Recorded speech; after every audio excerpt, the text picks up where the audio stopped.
के जी हाँ ढार हवे हो। जी हाँ गुरु के दरबार हवे हो। जी हाँ बाबा के दरबार हवे हो।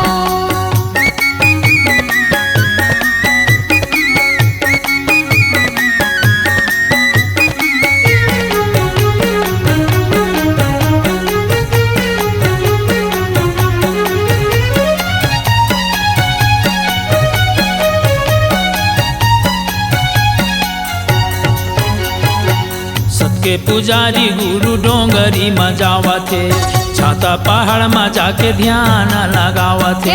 सत के पुजारी गुरु डोंगरी में जावा थे, छाता पहाड़ में जाके ध्यान लगावा थे। सत के पुजारी गुरु डोंगरी में जावा थे, छाता पहाड़ में जाके ध्यान लगावा थे। सत के पुजारी गुरु डोंगरी में जावा थे, छाता पहाड़ में जाके ध्यान लगावा थे। सत्य पुरुष के गुरु करथे पुकारी, सत्य पुरुष के गुरु करथे पुकारी, मने मने मगुन जार हो गए हो। जी हाँ गुरु के दरबार हवे हो। जी हाँ बाबा के दरबार हवे हो।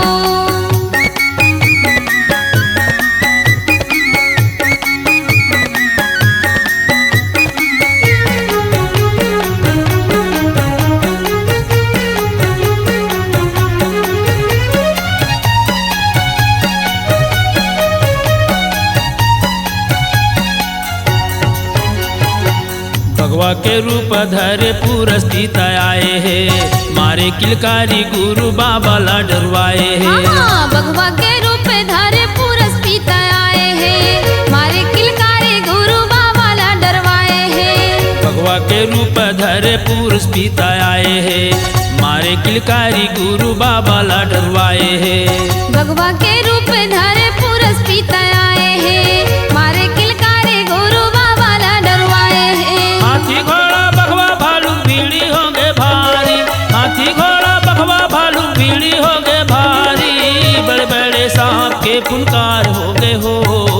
जी हाँ गुरु के दरबार हवे हो। जी हाँ बाबा के दरबार हवे हो।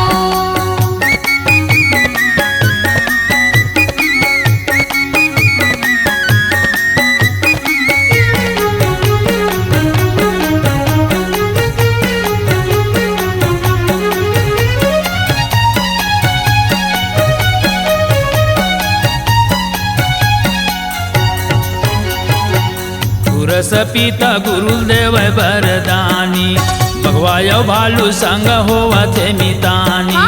पुरुष पिता गुरुदेव वरदानी, भगवा भालू के संगे होवा थे मितानी।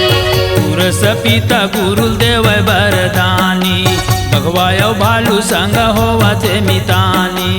पुरुष पिता गुरुदेव वरदानी, भगवा भालू के संगे होवा थे मितानी। जेकर महिमा सत्य हवै गा निशानी, जेकर महिमा सत्य हवै गा निशानी, गिरतुरी में परमान हवै हो। जी हाँ गुरु के दरबार हवे हो। जी हाँ बाबा के दरबार हवे हो। हरियर जंगल झाड़ी डोंगरी पहाड़ी, हरियर जंगल झाड़ी डोंगरी पहाड़ी, बघवा भालू के जी हाँ ढार हवै हो। जी हाँ गुरु के दरबार हवे हो। जी हाँ बाबा के दरबार हवे हो। जी हाँ गुरु के दरबार हवै हो। जी हाँ गुरु के दरबार हवै हो। जी हाँ गुरु के दरबार हवै हो। जी हाँ गुरु के दरबार हवै हो। वहाँ बाबा के दरबार हवै हो, वहाँ साहेब के दरबार